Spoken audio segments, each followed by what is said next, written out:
before starting it, I would like to say something about the music. Okay, you already said the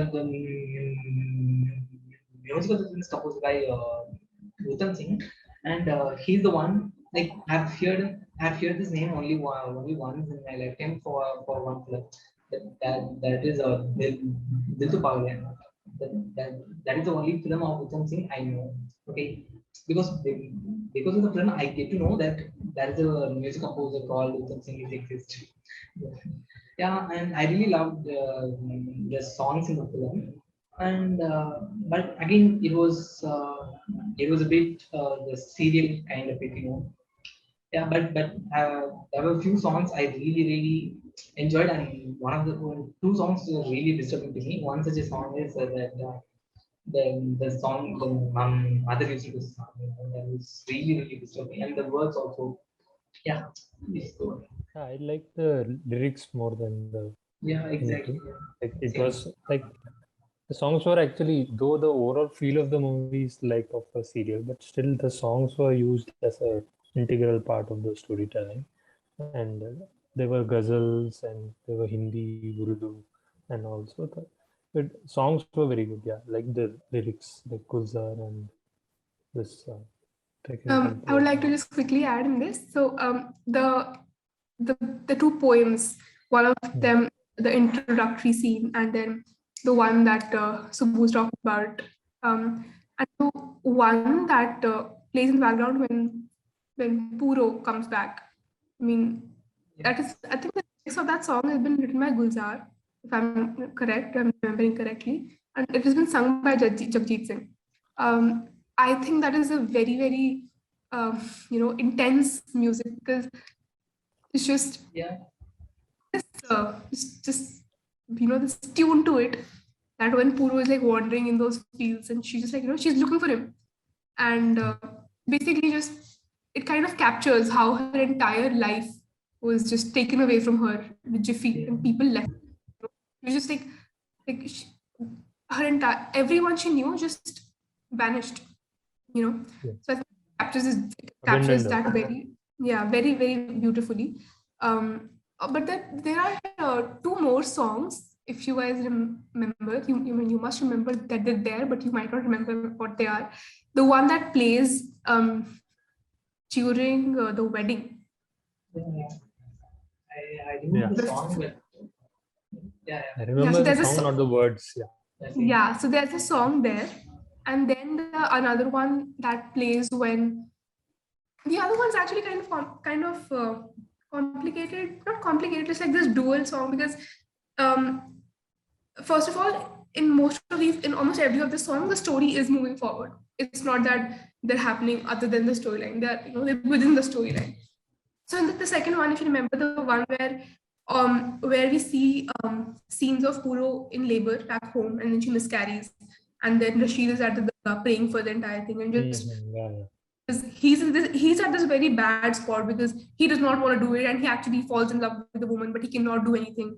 The fact that the woman that he loves is with him, but she hates him. You know, so there are those scenes, but parallelly within that same number, but different lyrics and music, there is the scene of Puro's family members dancing in this village fair, if you yeah. remember. So I'm Mm-hmm. not saying that those are great Everyone's numbers. waiting, yeah. Those Bhangra numbers, I'm not saying that I don't think they're, but I don't, again, as I said, I think they're very accurate in their depiction.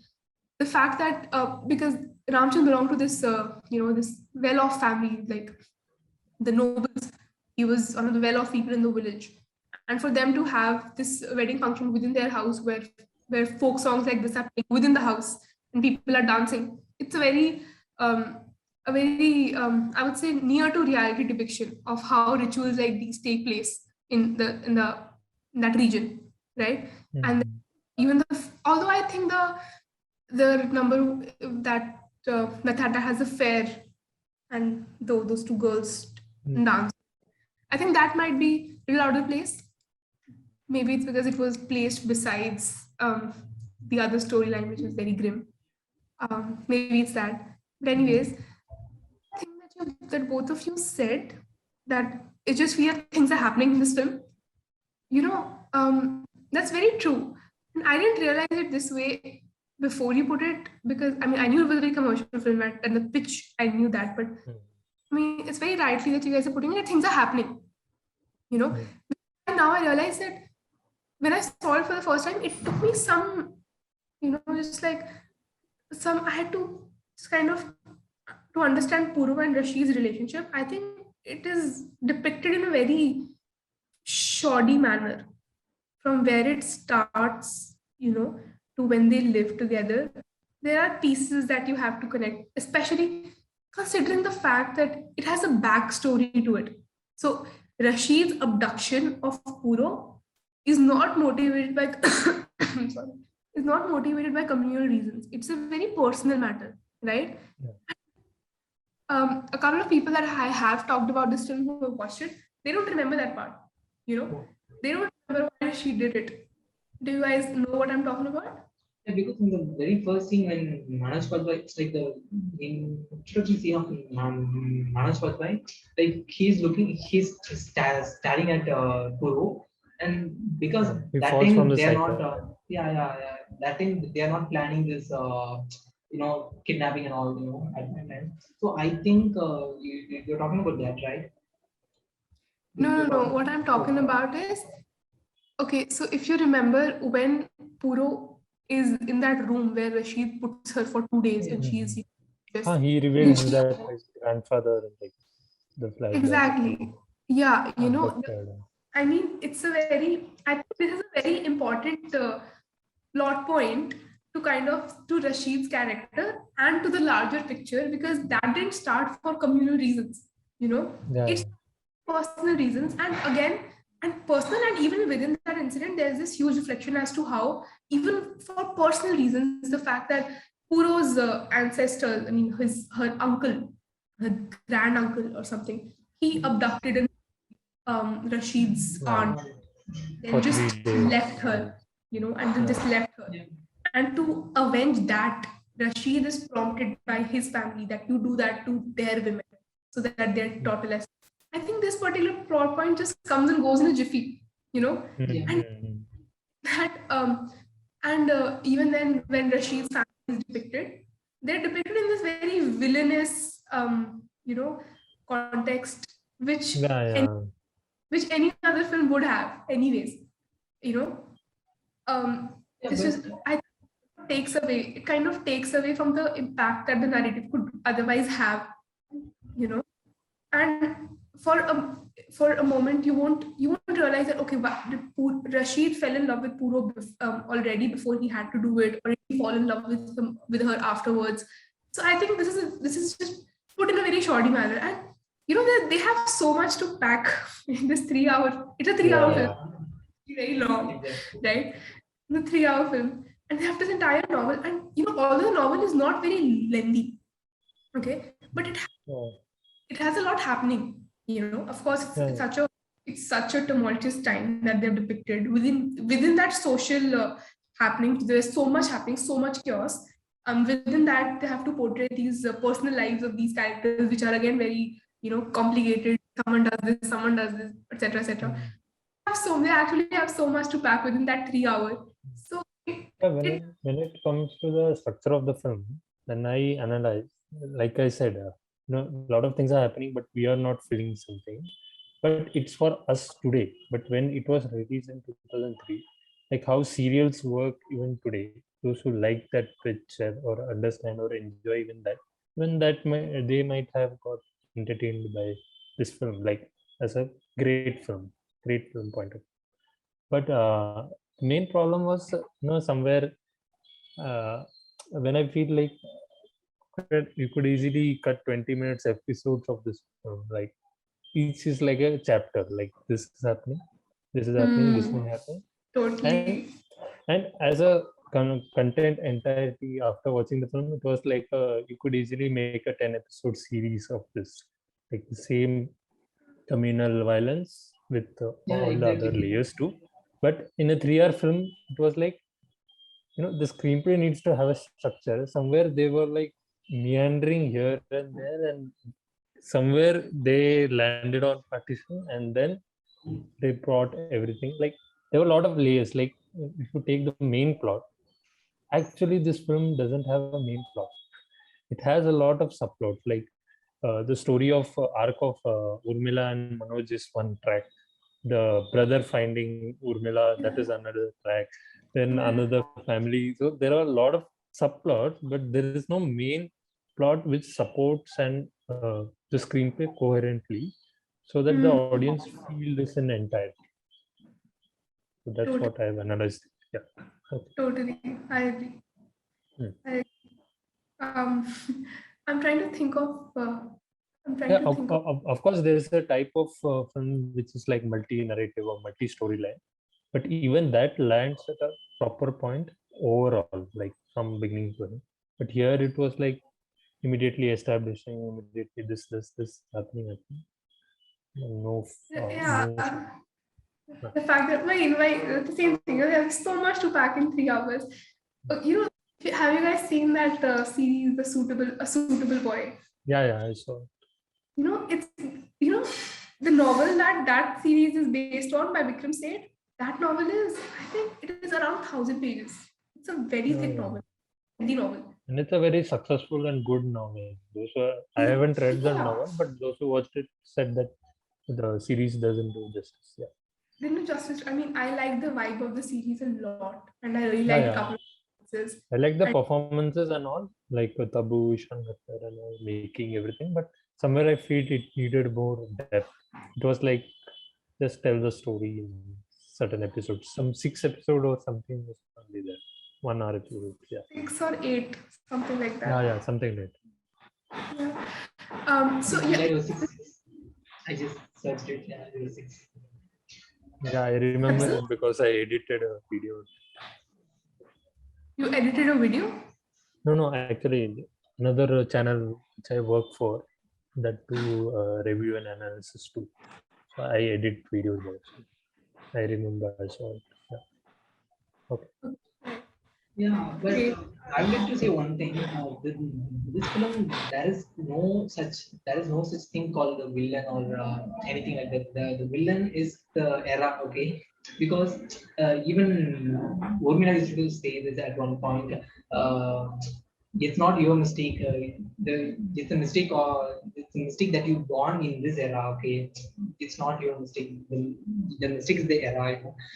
Likewise, the era is the problem, or the society is the problem. Like for some 2 hours or something, 2 hours or 2.5 hours. 2.5 hours, I was like, what the hell are you even doing? Come on, you can't treat women like that. You can't treat the, the rights people like that. You know, because when Puru's dad is saying that Puru is like somebody have kidnapped Puru, you know, like these kind of things that happened, and when he was making them, and, and, oh my God, when he was making them, and and oh my God, I couldn't get this word. Understand this situation. Okay, when the Puro's dad couldn't make them understand this particular situation, what's happening there. Yeah, at that time, like he's behaving like a slave. You know, like whatever you said, I'll agree. You know, like if you want this girl, I'll give you her. If you want that boy to get married to this girl, I'll agree. What, like, you have to ask their concern, man, first of all, and you have to wish for them to get married. Okay, it's not your wish, it's not their wish, it's just like an agreement, you know, like, come on, we'll get married. I was like, what the hell are you even doing? It's not about the film's mistake, it's about the time, you know, how the people live. And I can't tolerate these kind of things, you know. I'm so happy that I didn't born at that time. Yeah. Right. No, like I would like to say some other thing, you know, like I felt like I didn't cry when I was watching the film, but I really felt I was about to cry for a few scenes. Okay, I mean 2 scenes or 3 scenes. Like the combination between Trilok and Puro. Okay, that that particular scene which was really connected to me because like I I didn't have a sister and all, but whenever I'm seeing this kind of brother and sister relationship in a film, which is depicted in a very good way, okay, very proper way, or very beautifully. I really loved it, and this film, I really don't know why I cried. I didn't cry, but I really don't know why I was about to cry for that particular scene, because there is no need for that thing, because in the first scene, I guess in the first 20 minutes or something, where Puru's family is getting ready and they were moving to Chatoni or Ratnaval, okay, for Puru's marriage, okay, and that time Puru's father is saying, make sure that you will be there at the wedding time, even if you miss the examination, that's fine, you have to be there at the wedding. And then Trilok is to have a conversation with Puro, and he was saying that, yeah, and don't get married before I come there, like please be there. And that scene, I was like, I was just broken. I that's my most favorite scene from this. Like one more thing, when I said talked about screenplay, the mental character, like the mentally retarded woman who gets pregnant. Actually, that entire subplot is unnecessary. But of course, it has one major important scene, or which depicts that because the child's mother was Hindu, or not because of that, because the child is taken by Muslims, the Hindus now want it to be with them, because they don't want it to get converted into Muslims. That was actually the film for me, that one scene.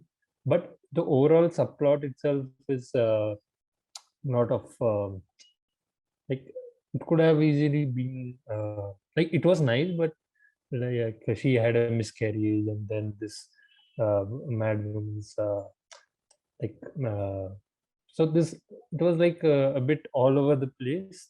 It could have been done in a very good way, but yeah, so these small subplots were like a hindrance in the overall story, actually.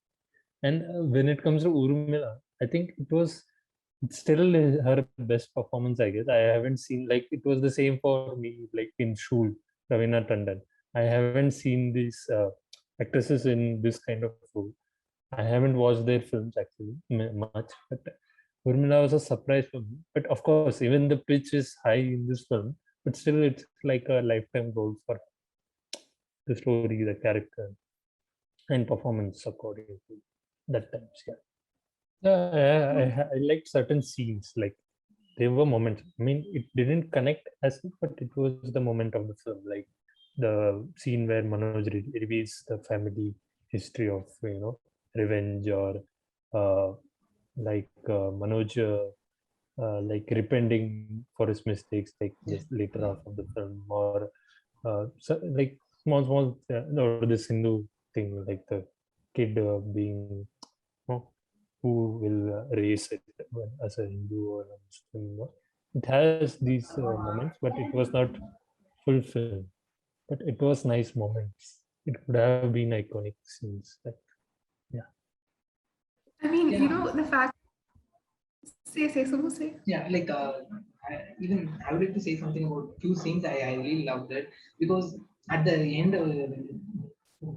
Puru used to say that I'm belongs here. Okay, yeah, that's not just happened in one such a scene. Okay, you can see the transition from the time she got kidnapped. Like then she started living with Manoj Bajpayee. Yeah, there were a lot of scenes which showed uh, uh, this transition. It's gone. Yeah. Mhm. And you were saying something? So yeah, like I liked that moment, but it didn't work for me. Like, and also I felt the relationship between Urmila and Manoj's character could have been a lot more explored. Like Yeah. when Subbu is saying that in the end it felt good. obviously it will feel, because it's a 3-hour film and we are living with the character for so long. So even if in the writing or performance it's not there, you automatically feel okay. Okay, you do that and finish, kind of thing. But it could have been done in a lot, like that itself, like a main film, like he abducting her to she coming back to him even after partition. So that's actually the main film. So all the other things were should have supported, some supported, but a lot of things were here and there. Yeah, even like the Ramchand track, it was a bit confusing. That of course she's not like she has not accepted Manoj's character, but still like she want to meet Ramchand in, even after that, like not just in that for that medical reason of where she goes with a relative, but still she wants to, even after that, after during partition, she wants to meet Ramchandra. Maybe of course there was another reason that she wanted to know about her parents, how were her parents back home, but still somewhere it was confusing. But yeah, and also the time period, if you see like their marriage and miscarriage, and then she raising that orphan kid for 6 months, and then uh, search for her, like everything was at least a couple of years, but on screen it was not that. Only through dialogues it is conveyed that Exactly. Yeah. 6 months have passed, or this thing has happened, and things like that. Not Yeah. look wise or nothing. You don't, if you mute the dialogues, you will be confused what is happening. Yeah, even I also felt that that particular thing was like, you didn't feel like it had some 6 months and all. Yeah, Like and okay, then old yeah, films have that dialogue based time transition, but this was yeah, way because too much. this is a 3 hour film, so they may have had some at least some 20 minutes for that particular thing. They might have gave some 20 minutes. Okay, but yeah, and I I, I was saying something about I just forget it. Yeah, I think I was saying about the transition of Urmila. It was like from Puro to Hamida, right? Yeah, yeah, Hmm. yeah. Because when she was raising the orphan kid, she's saying that where is it Hindu when I take when I took this kid up from that particular place. She's saying that where is that Hindu, because like she's believing that she's also a Muslim at that particular moment. You got it right. She's saying, Yeah, yeah, yeah, I got it. yeah, I don't feel like that way, but she's asking the right question. I don't know whether at that moment she's feeling herself as Muslim or Hindu, but she's talking as a human at that place. That wherever that Hindus who are now like suddenly behaving like good humans, they want to raise the orphan child. About that moment, I feel that that moment and Puro's overall character. So the transition that Subhu's talking about, of course, there was a huge transition in Urmila's and Puro's character in Puro, that is Urmila's character. She was this innocent young girl, beautiful, rich, had everything that she could ever want. At that time, she was happy and she was excited about getting married, everything. And this something so brutal happens with her. And see, the thing is that she was in where she, although her abduction happened for reasons that arose out of hatred, not communal, maybe personal, of course personal, but hatred nonetheless, right? But even in that house, even with Rashid, she didn't receive hate. You know, she didn't receive hate over there, and the fact that even when she went back to her house, her parents didn't accept her. For her, being either a Hindu or a Muslim was of no use or no, I would say, disadvantage, no advantage, because at the end, her only disadvantage is that she's a lady, she's a girl, she's a female, so she can be controlled by men, be they Hindu, be they Muslim.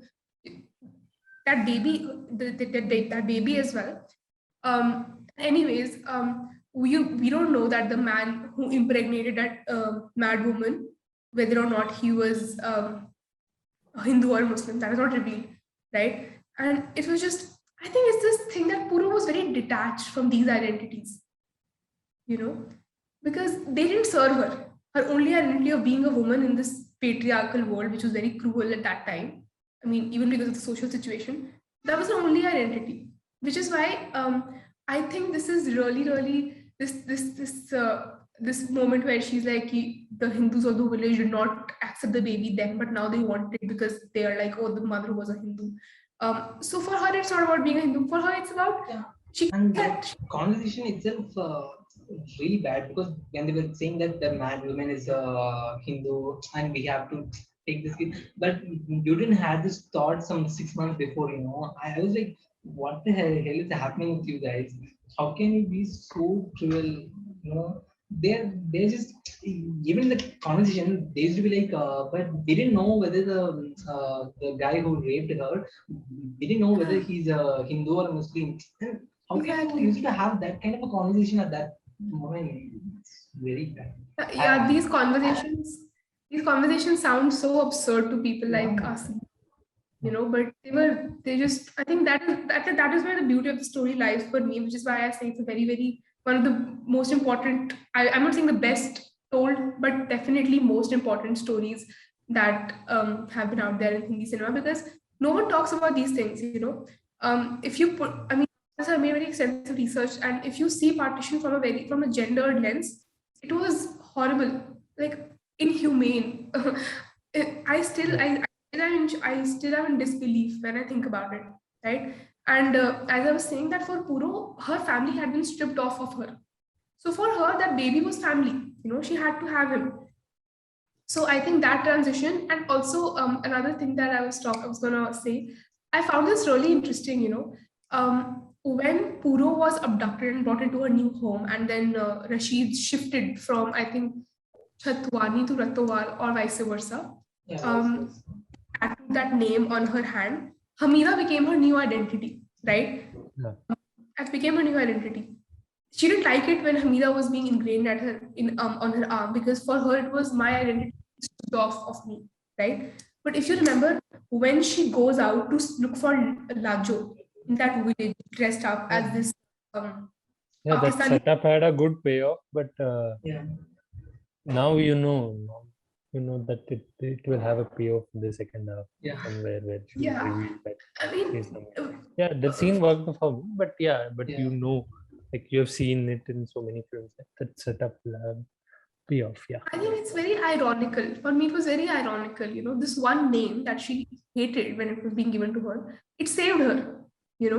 One, it saved her. For me, it was very ironical, and just one of the many other aspects of the story which make it so beautiful. That it's just, these things are not rooted in anything. To be very honest, these things are not rooted in anything, and that particular thing. And also, one thing that I was going to talk about, the fact that this cast, I mean, not cast, as you said, there is so many subplot. There are so many characters in this film, and I feel at an overall level, not microscopically, but at an overall level, I feel that the cast fit in what they were doing.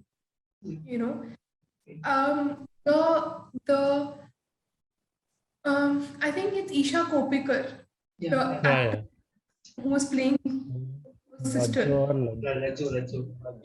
She was Puro's sister. Although I think she was underutilized, because Isha Kopikar, in whatever little films actually, I don't remember Isha's face. Like, I watched in some childhood, but now when I watched saw Wikipedia, I was shocked. It was Isha. Like even Kulbhushan Kharbanda, he's a very good performer. But even now, in this film, it's like due to the dialogues and the pitch of the film, it's very serial father thing.